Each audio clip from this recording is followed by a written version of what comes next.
प्यारे बच्चों, आज हम देख रहे हैं कॉस्ट अकाउंटिंग चैप्टर से जो मुख्य चैप्टर है मटेरियल कॉस्ट कंट्रोल। ये चैप्टर हम आज देखेंगे। ये आपके बीकॉम सेकेंड ईयर में लगता है। कॉस्ट अकाउंटिंग बुक का नाम है। इसमें चूंकि इसका हिंदी नाम है सामग्री लागत नियंत्रण। जैसा कि हम जानते हैं कि कॉस्टिंग का एक मुख्य आधार होता है जिसमें हम मटेरियल, लेबर और ओवरहेड के बारे में पढ़ते हैं। तो आज हम देख रहे हैं मटेरियल कॉस्ट कंट्रोल क्या है। तो सबसे पहले हमें यह समझना चाहिए कि मटेरियल किसी भी ऑर्गेनाइजेशन में सबसे महत्वपूर्ण पार्ट होता है। यदि कोई व्यापारी अपनी कॉस्ट को कम करना चाहता है तो उसके लिए सबसे जरूरी है कि वो अपनी मटेरियल की कॉस्ट को कंट्रोल करे, मटेरियल की लागत को कम से कम करे, क्योंकि किसी भी प्रोडक्ट में सबसे ज़्यादा यदि पैसा लगता है तो मटेरियल पे लगता है। तो मटेरियल की कॉस्ट को कैसे कंट्रोल करते हैं, क्या क्या चीज़ें हमें इसके अंतर्गत सीखनी चाहिए, वो इस चैप्टर में हम पढ़ेंगे। सबसे पहले हम इसमें यहाँ पे जो मटेरियल कंट्रोल है उसके मामले में जो पॉइंट्स देख रहे हैं, ये आपके टोटल 6 पॉइंट्स है। आपको क्या क्या चीज़ें करनी चाहिए जिसके माध्यम से आप क्या कर सकते हो कि मटेरियल की कॉस्ट को कंट्रोल कर सकते हो। उसमें सबसे पहला नंबर 1 है setting of various stock level. सबसे पहला काम आप लोगों को यह करना होता है कि किसी भी बिजनेस में ये एक व्यापारी को स्पष्ट पता होना चाहिए कि मेरे जो स्टॉक लेवल्स है वो क्या है। स्टॉक लेवल का मतलब होता है मैक्सिमम स्टॉक मैं अपने पास कितना रख सकता हूँ, मिनिमम स्टॉक मेरे पास कितना होना चाहिए, डेंजर लेवल क्या होता है वो उसको पता होना चाहिए, यानी मिनिमम स्टॉक एनी टाइम उसके पास अवेलेबल हो। एवरेज स्टॉक लेवल क्या है वो उसका होना चाहिए, मैक्सिमम, मिनिमम, एवरेज। ये 3 तरह के स्टॉक लेवल मुख्य रूप से पाए जाते हैं। उसके अलावा आता है रीऑर्डर लेवल। आपको दोबारा से कब ऑर्डर करना चाहिए, तो ये स्टॉक लेवल होता है। ऐसा इसलिए किया जाता है किसी भी ऑर्गेनाइजेशन में स्टॉक लेवल सेट क्यों किया जाता है, ताकि व्यापारी जैसे ही उस स्टॉक लिमिट, जैसे रीऑर्डर लेवल है, एक बात करता है समझने के लिए। तो रीऑर्डर लेवल ये बताता है कि जिस दिन आपका स्टॉक घटकर उस लेवल तक आ जाए कि रीऑर्डर लेवल आ गया है, जैसे मान लो 500 यूनिट है, आपके स्टॉक में 500 यूनिट ही बची है, तो आप तुरंत, आपको पता चलेगा अच्छा 500 यानी रीऑर्डर लेवल आ गया, आप अगला ऑर्डर लगा देंगे। अगला ऑर्डर आएगा तब तक टाइम लगेगा, उस समय तक वो 500 यूनिट चलती रहेगी, लेकिन उसके खत्म होने से पहले ही आपके पास वापस क्या आ जाएगा, नया स्टॉक आ जाएगा। तो ये रीऑर्डर लेवल होता है। मैक्सिमम स्टॉक लेवल क्या होता है, जो जिसमें हम ये कहते हैं कि हमारे गोदाम में मैक्सिमम इतना ही माल रहेगा, इससे ज्यादा नहीं रहेगा। तो मैक्सिमम हो गया, मिनिमम हो गया और एवरेज हो गया। तो सबसे पहला काम हमारा होता है setting of various stock level. हमें स्टॉक लेवल सेट करने चाहिए ऑर्गेनाइजेशन के अंतर्गत। Number 2, second, economic order quantity. Economic order quantity क्या होती है, ईओक्यू बोलते हैं इसको। क्या बोलते हैं, ईओक्यू। ईओक्यू एक ऐसा सेटिंग होता है जिसके अंतर्गत ऑर्डरिंग कॉस्ट और कैरिंग कॉस्ट को मिनिमाइज किया जाता है। किसको, ऑर्डरिंग कॉस्ट यानी ऑर्डर देने की लागत, और कैरिंग कॉस्ट वस्तुओं को रखने की, भंडारण की लागत जिसको हम बोलते हैं।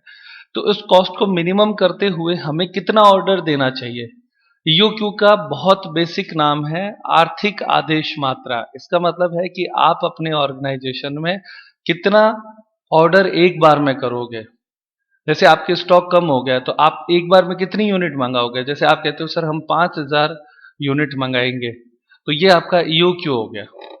बस ये ईओक्यू आपको ये सिखाता है कि ये जो 5000 आपने तय किया है ना, उसका एक फॉर्मूला है, उस फॉर्मूले के आधार पर उसको सेट करो। और वो फॉर्मूला 2 चीजों को ध्यान में रखकर बनता है, ऑर्डरिंग कॉस्ट और कैरिंग कॉस्ट। ऑर्डरिंग कॉस्ट मतलब आप कोई ऑर्डर देते हो तो उसमें कितनी लागत आती है, वो ऑर्डरिंग कॉस्ट कहलाती है।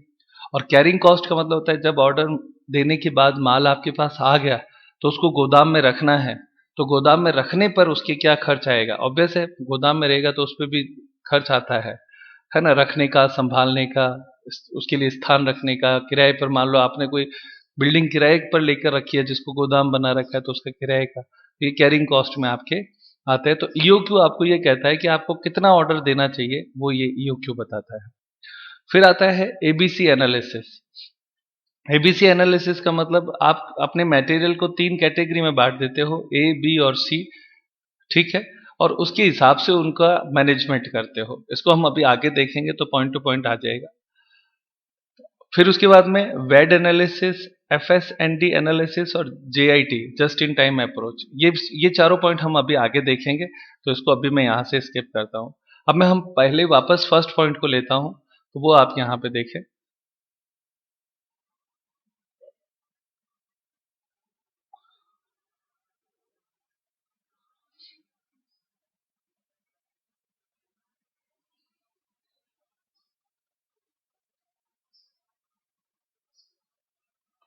सबसे पहले जो फर्स्ट हेडिंग हमने ली थी स्टॉक लेवल, तो पहला कंप्यूटेशन ऑफ स्टॉक लेवल, हम स्टॉक लेवल कैलकुलेट करना सीखेंगे।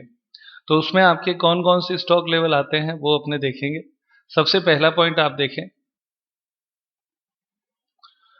रीऑर्डर लेवल, पुनः आदेश स्तर। तो पुनः आदेश स्तर जो होता है वो कैसे कैलकुलेट होता है वो देखते हैं। रीऑर्डर लेवल पुनः आदेश स्तर मतलब आप दोबारा से कब ऑर्डर करेंगे, इसके अंतर्गत ये आता है। तो रीऑर्डर लेवल का फॉर्मूला है maximum consumption rate into maximum reorder period. तो हम इसको याद रखने के लिए ऐसा लिख सकते हैं, मैक्सिमम इनटू मैक्सिमम, क्योंकि इसमें क्या होगा, हर बार एक तरफ तो कंजप्शन रेट होगा और एक आपके रीऑर्डर पीरियड होगा। कंजप्शन रेट पता है क्या होती है, एक दिन में आप कितना कंज्यूम करते हो फैक्ट्री में, वो कंजप्शन रेट कहलाती है। और मैक्सिमम रीऑर्डर पीरियड का मतलब हो गया कि आपका रीऑर्डर पीरियड पे क्या होता है, जैसे आप ऑर्डर करते हो तो आपको ऑर्डर कितने टाइम में मिल जाता है ना।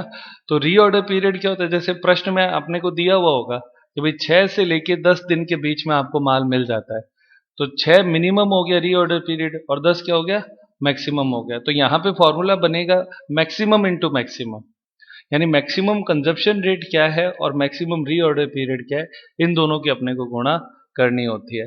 तो उससे हमारा क्या आ जाएगा, रीऑर्डर लेवल आ जाएगा। ये फॉर्मूले आप लोगों को याद रखने हैं, जब हम सवाल में करेंगे तो ये और बेहतर तरीके से समझ में आ जाएंगे। पर रीऑर्डर लेवल का मतलब समझ में आ गया, वो स्तर जिस दिन आपको गोदाम देखते ये समझ में आ जाए कि आज ऑर्डर देना है। मैं इसको कई बार बच्चों को समझाने के लिए कहता हूँ, जैसे मम्मी होती है उनको पता होता है कि घर में जो आटा है वो जिस दिन एकदम कम लेवल पे आ जाता है तो तुरंत बोलते नहीं बेटा लेके आओ, फिर 2 दिन में खत्म होने वाला है, तो वो 2 दिन ही तो रीऑर्डर पीरियड है। उनको पता है कि 2 दिन में आएगा तब तक ये चलता रहेगा। तो ये मैनेजमेंट बड़ी फैक्ट्रियों में भी करना बहुत जरूरी होता है, रीऑर्डर लेवल सेट करना। फिर उसके बाद में नेक्स्ट आता है आपके minimum stock level. Minimum stock मतलब न्यूनतम स्टॉक स्तर, आपके गोदाम में मिनिमम स्टॉक कितना रहेगा। तो मिनिमम स्टॉक का फॉर्मूला होता है रीऑर्डर लेवल जो आपका था उसमें से normal consumption rate into normal reorder period घटाया जाता है। नॉर्मल शब्द का मतलब एवरेज से है, आप चाहे एवरेज कह दो चाहे नॉर्मल कह दो। क्या फॉर्मूला है, रीऑर्डर लेवल जो ऊपर आपने कैलकुलेट किया वो, उसमें से घटाना है नॉर्मल इंटू नॉर्मल। क्या घटाना है, नॉर्मल इंटू नॉर्मल। 2 बार नॉर्मल बोलते हैं ना, तो एक बार तो नॉर्मल कंजप्शन रेट है और एक आपके नॉर्मल रीऑर्डर पीरियड है। तो उसमें नॉर्मल रीऑर्डर पीरियड क्या होता है, जैसे मैंने कहा 6 से 8, तो ये मिनिमम है, ये मैक्सिमम है, और इसके बीच में एवरेज जो है 7, वो नॉर्मल हो जाता है। ठीक है ये बात। नेक्स्ट देखें,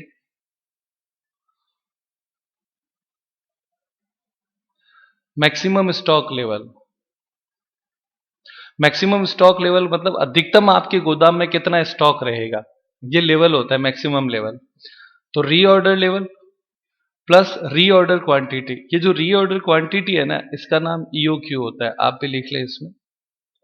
reorder level plus reorder quantity दोनों को जोड़ेंगे, इसमें से मिनिमम इंटू मिनिमम घटा देंगे। क्या घटा देंगे, मिनिमम इंटू मिनिमम, यानी मिनिमम क्या हो गया, consumption rate into minimum reorder period. Consumption rate मतलब पर डे हम कितना खर्च करते हैं, कंज्यूम करते हैं। बहुत अच्छे। फिर उसके बाद में आता है एवरेज स्टॉक लेवल। एवरेज बहुत सिंपल सा है, मैक्सिमम स्टॉक लेवल और मिनिमम स्टॉक लेवल को जोड़ दो, उसका आधा कर दो, 1/2 यानी बट्टे 2 कर दो। और उसके बाद में आपके नेक्स्ट आता है डेंजर लेवल। तो डेंजर लेवल यानी संकट स्तर हो गया, यानी ये इससे नीचे तो आपका स्टॉक जाना ही नहीं चाहिए, इसलिए इसको डेंजर बोलते हैं। तो minimum consumption rate into minimum reorder period, ये दो आपके गुणा की जाती है, यानी minimum into minimum is danger level. प्रश्न आता है सर इसको डेंजर लेवल क्यों बोलते हैं, ये बात समझ लेते हैं। होता क्या है, किसी भी ऑर्गेनाइजेशन में जब कोई व्यक्ति इस लेवल पे आ जाता है कि अब अगर ऑर्डर नहीं दिया तो हमारे क्या होगा कि माल टाइम से पहुंचेगा नहीं। और अगर माल टाइम से नहीं पहुंचता है फैक्ट्री में तो बहुत बड़ा लॉस होता है। कैसे? माल नहीं पहुंचेगा तो लेबर खाली बैठी रहेगी, वो कहेंगी कि हम क्या बनाएं। तो लेबर को पैसा आपने दिया जबकि प्रोडक्शन कुछ नहीं हुआ, तो इससे बड़ा लॉस क्या हो सकता है। और कल्पना करो कि अगर एक लेबर को 500 रुपए देते हैं और आपकी फैक्ट्री में 100 लेबर है तो कितने का नुकसान होएगा, है ना। 500 इंटू 100 कितना हो जाता है, 50,000 एक दिन का। अब जबकि मटेरियल आपका जो अगर नहीं आता है तो इतना लॉस तो सीधा ही दिखता है। और इस बात को आप ऐसे भी समझो कि लॉस क्या होता है। आप लोगों ने सुना होगा कि हड़ताल हुई, हड़ताल होने से इतने हजार करोड़ का नुकसान हो गया। तो हम तो ये सोचते हैं कि घर पे बैठे थे, छुट्टी थी, फिर कहीं का नुकसान हो गया, उल्टे का बचत ही हुई है। लेकिन जिन फैक्ट्रियों में काम रुक जाता है, प्रोडक्शन बंद हो जाते हैं, वहां पे ये नुकसान होता है, क्योंकि लेबर को तो पेमेंट करना पड़ेगा।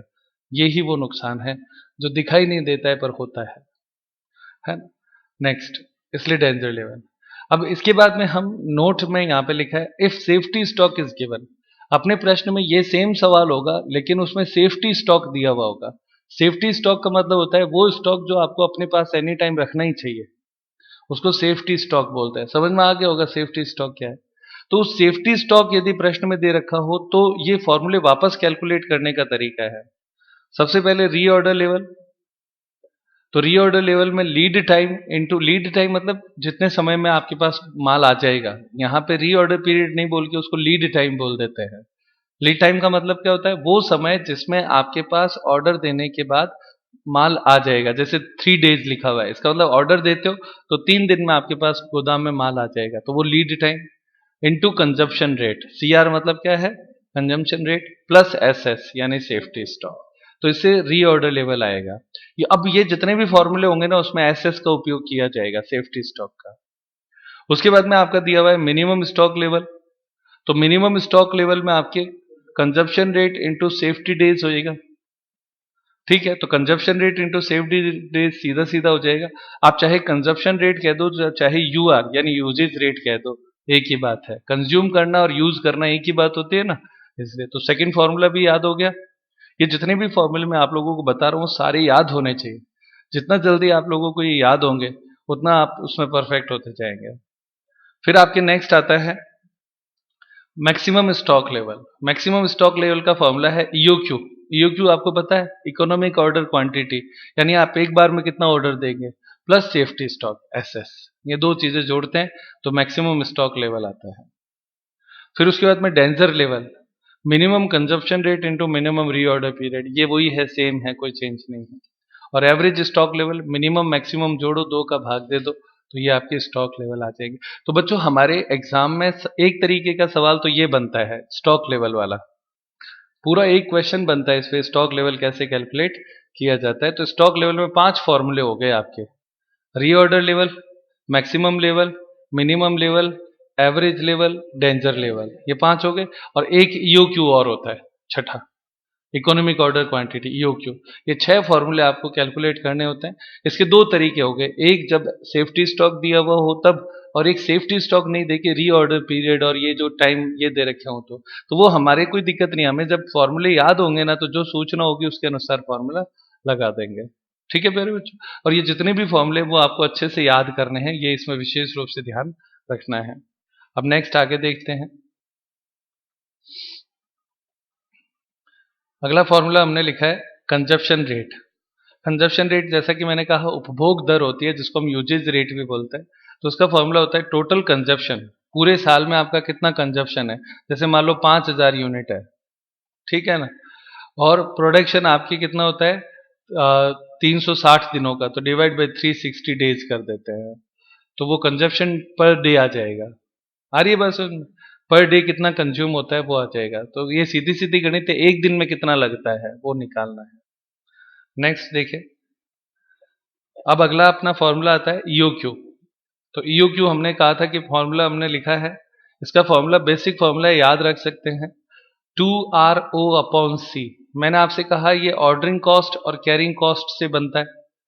ठीक है, तो अपने को तो ये फॉर्मूला याद रखना है, 2RO अपॉन सी, 2RO अपॉन सी अंडर रूट।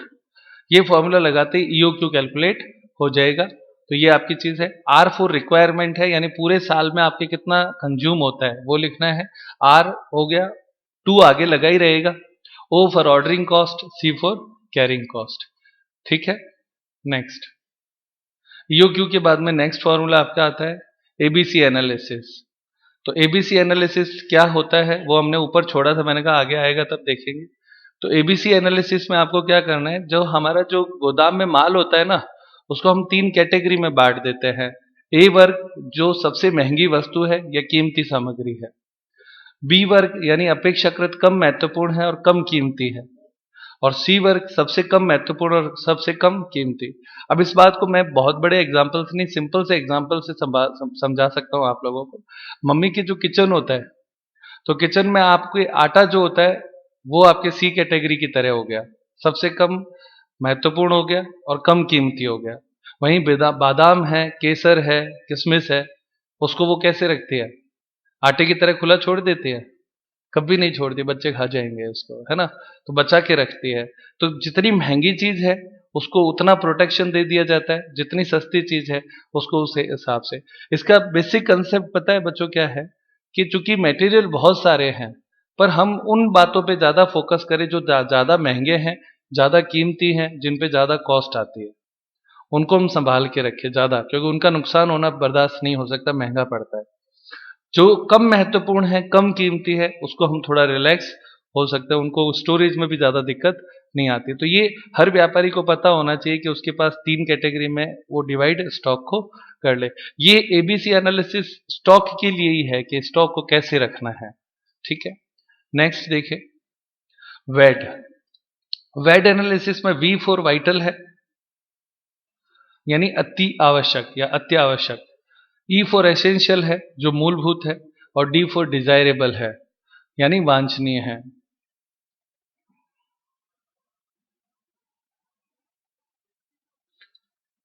डिजायरेबल है, ठीक है ना। तो डिजायरेबल यानी अब ये सेम है। ABC एनालिसिस जो था ना, उससे थोड़ा सा इसको अपग्रेड कर दिया। उसने कहा कि नहीं, आप इसको कीमत के हिसाब से नहीं, आवश्यक, अति आवश्यक और वांछनीय के हिसाब से रख लो। वांछनीय शब्द का मतलब होता है कि अगर प्रोडक्ट में वो चीज है तो भी ठीक है और नहीं है तो भी ठीक है।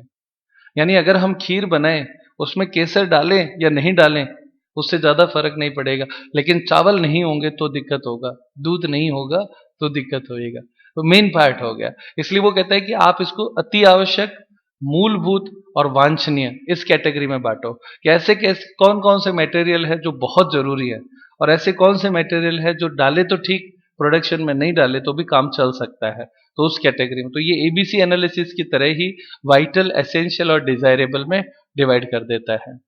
और उसके बाद में नेक्स्ट आपके आता है FSND। तो इसमें भी फुल फॉर्म से आपको सारा समझ में आएगा। F यानी फास्ट, S यानी स्लो, N यानी नॉर्मल, और डी फोर यानी डेड, अप्रचलित। आप अपने गोदाम में जो स्टॉक है उसको फास्ट, स्लो, नॉर्मल और डेड 4 हिस्सों में बांट दो। फास्ट मतलब वो प्रोडक्ट जो तुरंत खरीदा और तुरंत काम में आ जाता है। तो हमारे घर में जो सब्जी आती है, सब्जी को आपको तुरंत काम में लेना होता है, दूध तुरंत काम में लेना होता है, तो वो फास्ट हो गया। स्लो, आटा है या कोई और चीज है, मसाले हैं, वो स्लो में है, धीरे धीरे चलता है, आराम से, खराब नहीं होंगे। नॉर्मल जो दोनों के बीच में होता है। और डेड, अप्रचलित। अप्रचलित का मतलब व्यापार में हो सकता है ऐसा स्टॉक जो उसके पास अब काम का नहीं है, मार्केट में बिकने लायक नहीं है, तो उसको अलग कर दिया जाए। वो 4 भागों में इस तरीके से बांट देता है स्टॉक को। अब ये भी एक तरीका हो गया ना कि हम किस पे ज्यादा ध्यान दें। तो फास्ट पे सबसे ज्यादा ध्यान देना है, क्योंकि वो खराब हो जाता है। स्लो में थोड़ा आप रिलैक्स हो सकते हो, एवरेज है तो उसको उस हिसाब से। और डेड का मतलब अप्रचलित, उस पर ज्यादा टाइम खराब करने की जरूरत नहीं है, उसको वेस्टेज मान के आपको फ्री करना होता है। तो ये FSND हो गया, फास्ट, स्लो, नॉर्मल और डेड। और उसके बाद में just in time, JIT, just in time approach नाम से ही पता चल रहा है, जब आवश्यक हो तब क्रय करें, जीरो स्टॉक लेवल। इसमें क्या होता है, व्यापारी क्या करता है कि जितना जरूरत होता है ना उतना ही खरीदता है।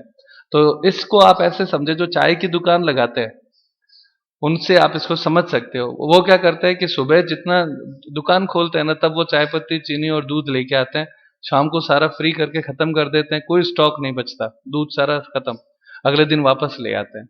उसके अलावा भी वो हो सकता है दिन में 4 बार लेके आते हैं। जस्ट इन टाइम का मतलब यही है, जब जरूरत हो तब ले आए, नहीं तो एक्स्ट्रा इसको स्टॉक नहीं करेंगे। इसलिए इसकी हेडिंग में भी हमने लिखा है जीरो स्टॉक लेवल। इस तरह का प्रोडक्शन यदि किसी जगह पे होता है तो इसका मतलब वो ये बिलीव करते हैं कि हम स्टॉक अपने पास नहीं रखेंगे, जब जरूरत होगी तब मंगा लेंगे। लेकिन ऐसा तभी पॉसिबल है जब स्टॉक इजी अवेलेबल हो। अगर इजी अवेलेबल नहीं हो स्टॉक तो जस्ट इन टाइम पॉसिबल नहीं हो सकता है। ठीक है प्यारे बच्चों, ये आपके 6 मेथड पूरी हो गई। अब उसके बाद में नेक्स्ट आप क्या आता है, प्राइसिंग। प्राइसिंग ऑफ इशू, ये भी एक क्वेश्चन बनता है अपने। तो प्राइसिंग ऑफ इशू में होता क्या है कि हमारे पास जब हम गोदाम में जो माल आता है वो हम जानते हैं कि पूरे साल लगातार आता रहता है। मान लो हम साल में 12 बार खरीदते हैं, हर महीने स्टॉक खरीदते हैं, तो क्या उसकी रेट जो है वो सेम रहेगी क्या? आपसे मेरा प्रश्न है, हर बार जब आप स्टॉक बाजार से खरीद के लाओगे रॉ मटेरियल, तो क्या उसकी रेट सेम रहेगी? तो उसका आंसर है नहीं सर, सेम नहीं रह सकती। हर मार्केट में तो रेट घटती बढ़ती रहती है। तो जब घटती बढ़ती रेट से हमारे पास आया तो हम उसे अपने प्रोडक्शन में कैसे काम में लें रेट्स को? अगर महंगा सामान काम में लेते हैं तो कॉस्ट बढ़ जाएगी, और यदि सस्ता सामान काम में लेते हैं तो कॉस्ट घट जाएगी। ऑब्वियस है उसकी कॉस्ट का हमारे प्रोडक्शन पे भी फर्क पड़ता है। तो ऐसी स्थिति में व्यापारी क्या करता है, कुछ सिस्टम एडॉप्ट करता है। तो वो सिस्टम क्या होंगे, प्राइसिंग के, मतलब गोदाम में जो माल हमारे पास जिस जिस रेट से आया उसको हमें फैक्ट्री में इश्यू करना है। गोदाम से कहां जाता है, रॉ मटेरियल गोदाम में, वहां से कहां जाता है, फैक्ट्री में। फैक्ट्री में जाके उसको हम तैयार माल में बदलते हैं, है ना। तो वहां से वो इश्यू कितने में करे, क्योंकि जितने रुपए में वो इश्यू करेगा उससे उसकी कॉस्ट पे प्रभाव आएगा। मान लो जनवरी में सस्ता स्टॉक आया और उससे हमने प्रोडक्शन किया तो कॉस्ट कम हो गई, लेकिन फरवरी में जो महंगा माल आया उस कारण से हमारी कॉस्ट बढ़ गई। तो व्यापारी ये देखता है कि उसमें कैसे किस तरीके को अडॉप्ट करें, हम किस तरीके से उसमें काम करें। तो वो इसमें आपके आता है। सबसे पहली मेथड होती है FIFO method, first in first out. इसमें व्यापारी ये कहता है कि जनवरी में जो माल आया उसको जनवरी में काम में ले लो, यानी जो जैसे आ रहा है वैसे काम में ले लो। जो पहले ही स्टॉक आ गया उसको पहले खत्म करो, फिर बाद में स्टॉक आया उसको बाद में शुरू करो, यानी फर्स्ट इन फर्स्ट आउट। पहले आया उसे पहले काम में ले लो। ये सबसे अच्छी अप्रोच होती है, मम्मी भी यही काम में लेती है। आटा जो पहले आया उसको पहले खत्म करेगी, नया है उसको पैक पड़ा रहने देती है, ऐसा करती है ना FIFO method. Last in first out, LIFO method, ये उसकी जस्ट अपोजिट हो गई। जो सबसे लास्ट आया उसको सबसे पहले भेज दो। ये अप्रोच तब काम में आती है जब जो स्टॉक है वो खराब होने वाला नहीं होना चाहिए। जैसे चावल है वो पुराने हैं तो वो अच्छे होते जाते हैं, है ना, खराब नहीं होते। तो ऐसी स्थिति में जो पहले आया उसको पहले इश्यू कर देता है और पुराने वाले का स्टॉक पड़ा रहता है। तो लास्ट इन फर्स्ट आउट। फिर एवरेज मेथड, ये नाम से ही पता चल जाती है एवरेज मेथड है, यानी एवरेज लेगी, लास्ट और फर्स्ट जो भी आया था उसका एवरेज ले लेती है। और अगला है वेटेड एवरेज। वेटेड एवरेज में और इसमें एवरेज में अंतर क्या होता है, ये सिर्फ प्राइस का होता है, ये प्राइस का एवरेज होता है, और ये आपके प्राइस और क्वांटिटी दोनों का एवरेज होता है, इसलिए इसको वेटेड एवरेज बोलते हैं। तो ये 4 मेथड हो गई, FIFO method, LIFO method, average method और वेटेड एवरेज मेथड। इसके अलावा भी बहुत सारी मेथड्स और होती है लेकिन सवालों में वो नहीं पूछी जाती है। जैसे HIFO method, highest in first out, है ना। उसके अलावा आपके इन्फ्लेशन मेथड। तो ये सब मेथड हमारे सवालों में काम में नहीं आती, हमने वही मेथड लिए जो हमारे सवालों में काम में आएंगे। तो ये 4 प्राइसिंग की मेथड होती है। और लास्ट पॉइंट इसमें, यानी ये 2 तरह के सवाल आते हैं, एक तो स्टॉक लेवल का सवाल आता है और एक इश्यू प्राइसिंग ऑफ इश्यू जो होता है उसका सवाल आता है। 2 तरह के क्वेश्चन बनेंगे। अब इसमें आपके एक स्टॉक लेजर कैसे बनती है वो अपने को एक फॉर्मेट आप देख लें। ये स्टॉक लेजर अकाउंट होता है, इसमें डेट का कॉलम होगा, रिसिप्ट यानी माल कहां से आया, इश्यू आपने उसको इश्यू किया, और बैलेंस अब कितना बचा है। ठीक है, और लास्ट कॉलम होता है रेट फॉर नेक्स्ट इश्यू, भविष्य में आप किस रेट में इश्यू करने वाले हैं। तो रिसिप्ट में आपके 3 कॉलम है, क्वांटिटी जैसे 100 केजी आया, रेट 2 रुपए थी, तो टोटल अमाउंट कितनी हो गई 200। अब आप इसको इश्यू करते हो तो इश्यू किसको करोगे, रिसिप्ट गोदाम में हुआ था, इश्यू फैक्ट्री को करोगे। तो फैक्ट्री में आपने 100 यूनिट इश्यू किया, ठीक है, रेट कितनी थी 2 रुपए, क्योंकि एक ही रेट है अपने पास। तो यहां पे कितना आ गया 100 kg पूरा इशू कर दिया तो 200 आ गया, तो बैलेंस क्या हो जाएगा? नील और नील। ठीक है, फिर गोदाम में, इसलिए यहां पे भी नील आ जाएगा। फिर गोदाम में माल आया कि 200 kg माल खरीदा, 3 रुपए से आया, तो 200 इंटू 3 कितना हो गया? 600। फिर इशू कितना किया कि सर 100 इशू कर दिया, तो 100 इशू कर दिया कितने रुपए से? 3 रुपए से। ऑब्वियस है 3 रुपए का ही माल है तो 3 रुपए से इशू होगा। बैलेंस इसकी गुणा करने से आएगा 300। बैलेंस कितना बचेगा? 100 और 100 तो यूनिट हुआ, 3 रुपए से गुणा करेंगे तो 300। और रेट फॉर नेक्स्ट इशू कितना हो जाएगा? 3 रुपीज। समझ में आता है? 200 था ना, 200 में से 100 इश्यू कर दिया तो पीछे कितना बचा? 100। हमने यहाँ पे बैलेंस में क्वांटिटी और अमाउंट दो ही कॉलम में दिया है, रेट पीछे ले लिया हमने, तो क्वांटिटी 100 बची और कितने रुपए वाली बची? 3 रुपए वाली, तो 300 हो गया, ये अमाउंट हो गया। और next issue, rate for next issue का मतलब अगला जब आप इश्यू करोगे तो कितने रुपए में करोगे? तो 3 रुपए में करोगे। क्यों? क्योंकि अभी आपके पास 3 रुपए का ही माल आपके पास आता है। तो इस तरीके से ये एक स्टेटमेंट बनता है, स्टॉक लेजर बोलते हैं। जो गोदाम में बैठा है ना व्यक्ति, उसको इश्यू करना होता है, तो वो इश्यू जब करता है तो वो इस बात को ध्यान में रखता है। और ये सवाल FIFO method, LIFO method, average method और वेटेड एवरेज, फॉर्मेट यही रहता है, पर चारों मेथड इसी में अप्लाई होती है। ये चीज हम प्रैक्टिकली जब सवाल करेंगे तब इसको हम अच्छे से सीखेंगे। तो इसमें आपके पूरे चैप्टर के रूल हमने आज कवर कर लिए हैं।